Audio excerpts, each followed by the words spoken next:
Thousands of people on the streets in Spain, Portugal and Greece, protesting, often violently, at what is being done to them. And the recipe, we're told, is more of the same. More of the same. And indeed, I met the German Chancellor, Angela Merkel, about 18 months ago to talk about this. Now, it's a very odd thing, but I find myself as one of the 7 leaders of a group in the European Parliament. And this means they have to invite me to all the official functions, which is something that I enjoy very much more than they do. So I was at this lunch, and the German Chancellor was there, sitting across the table, and I can let you into a little secret about Angela Merkel, that in private, she's even more miserable than she looks in public. And I said, Chancellor, wouldn't it be a liberation for the German taxpayer, who's just spent 20 years paying for the reintegration of Eastern Germany back into Western Germany? Wouldn't it be a liberation for them not to have to sign blank checks in perpetuity to the Club Med countries? And really, wouldn't your own voters be happier with that situation?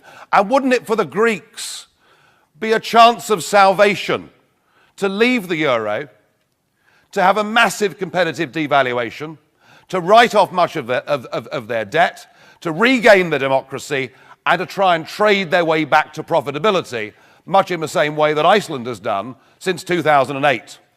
Oh no, Mr. Farage, she said.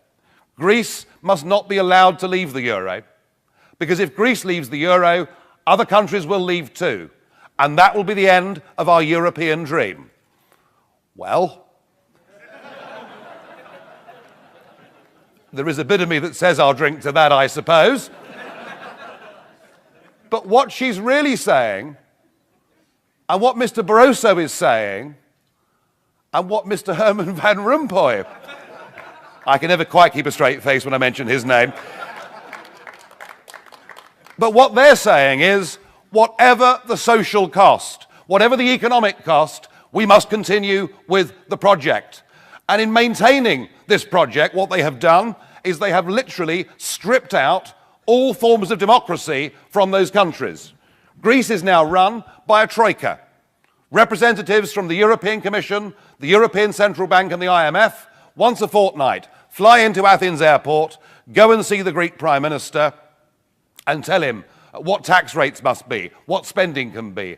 All democracy is gone. In fact, it even got so bad that a couple of years ago, when the Greek Prime Minister suggested a referendum on staying in the euro, within 48 hours, the bully boys of Brussels had removed him and replaced him with a puppet. And the same thing happened in Italy too. You know, this is really very, very worrying. The economics isn't working, and therefore the logic is, let's destroy nation-state democracy and let's place all the power that we can at the centre.